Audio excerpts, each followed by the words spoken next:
Ladies and gentlemen, children of the interwebs out there, Sebastian Envy, strong style, file, and your current reigning, defending AIWF, America's heavyweight champion. Now, we've gotten some early looks at some sneak peeks, if you will, of Transformers Rise of the Beast. We got a scene a few days ago where the Maximals are meeting the Autobots for the first time. Confrontation, tenseness ensues, and then we got a little bit of a look.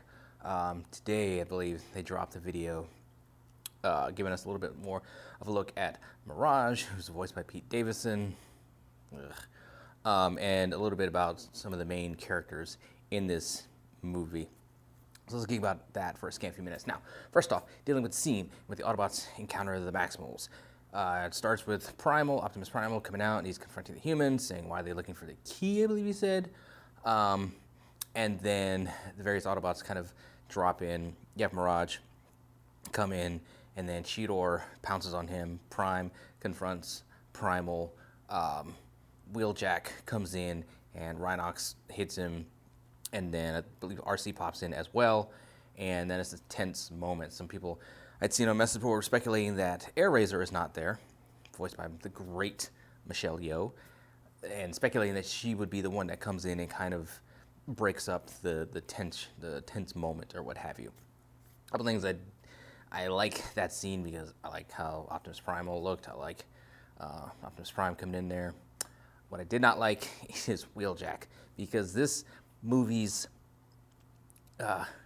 version of Wheeljack, I don't understand why they're doing it, because we had a perfectly good Wheeljack in the opening moments of the Bumblebee movie, which we saw the battle on Cybertron, and some great interpretations of the characters, from some great design work, from Prime to Brawn to Ratchet to RC to Wheeljack. We got a nice G1 looking Wheeljack, and here we are in this movie, and he's going to be a van, a Volkswagen van. He's got these goggle glass looking, he's got glasses on, like they have the robot with glasses on. And I would have hoped that we would have learned our lesson with just having the defining trait or personality thing about one of the bots, either Autobot, Decepticon, whatever, having their defining trait just be like a stereotype. Because, I mean, we had the twins in the earlier Bayverse movies, and just the god-awful creations those were. I just don't understand how that got by anybody.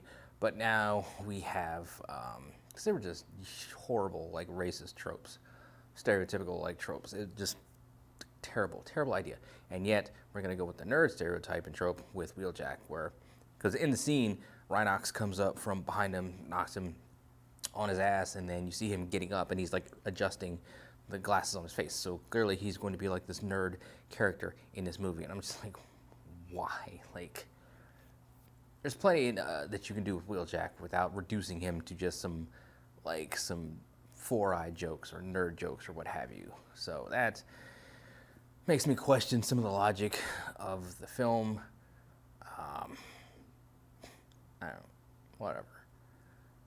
And then, like I said, preview they gave us today, it's a little bit on Pete Davidson, who is Mirage, and in introducing us some of the characters. You have the main character, who's kind of like a veteran, who's falling on hard times, trying to take care of his family, feels this great weight, this great pressure to take care of his own, that sort of thing. You have this other chick who's like an architect, who is she's an architect, museum curator, worker, who's getting pulled into the fray due to some ancient artifacts. And those are humans. We saw some sort of Shia LaBeouf-esque like spazziness from the lead guy when he gets into the car with Mirage. Mirage takes him on a joyride, run the cops and all that kind of stuff. We saw some very Shia LaBeouf-esque like spazzing and screaming and all that stuff. So I'm really hoping that is the only time that happens, because that's one of my big like things about the Shia LaBeouf Transformers movies. There's a whole bunch of running and screaming and spazzing from Shia LaBeouf.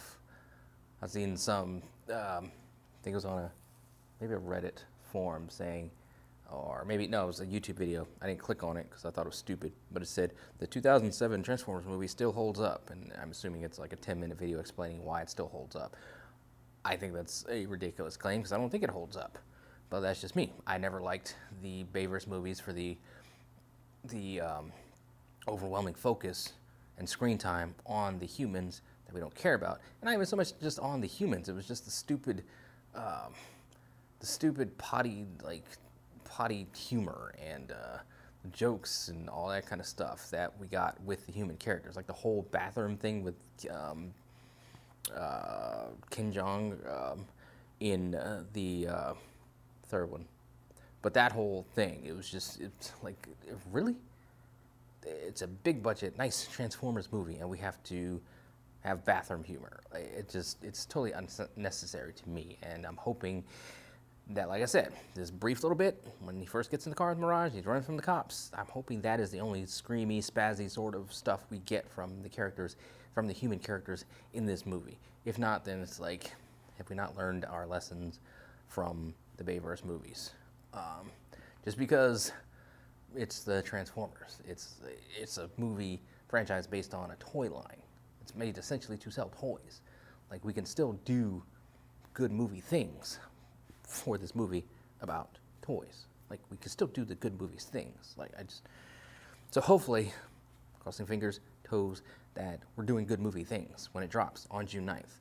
Like I said, Pete Davidson is the voice of Mirage. I don't really care about Pete Davidson. I've never thought he's that funny. I don't care about him as an actor or anything, so have him voice Mirage, I'm just like, whatever. And of course, Mirage being like a Porsche that Jazz should be and should have been, that bugs me. But, it is what it is. We'll see what happens when the movie drops. It's still got Peter Cullen, like the salt of the earth, as the voice of Optimus Prime. So that gives me a reason to go see it, if nothing else. But it's Unicron, a planet Unicron, planet-devouring Unicron, Chaos Bringer. He's not going to be a cloud of dust or anything stupid like that. Curious to kind of see how the Terracons fit into things, how the Maximals fit into things. He's got a lot of stuff that I'm ready to see, but I'm walking into it with tempered expectations with it. Will it be good? Could be. Remains to be seen, I guess, if it is. In the end, if they stick the landing, hoping that they do. Despite the fact you have Pete Davidson and stupid humans screaming and spazzing in the middle. It should still be good, I hope. Crossing fingers. But anyway, those are my thoughts on it. Scattered as they often are. But you guys out there think, let me know in the comments below. Follow me on social media. Talk to me there. Talk to me here. Until next time, let us geek.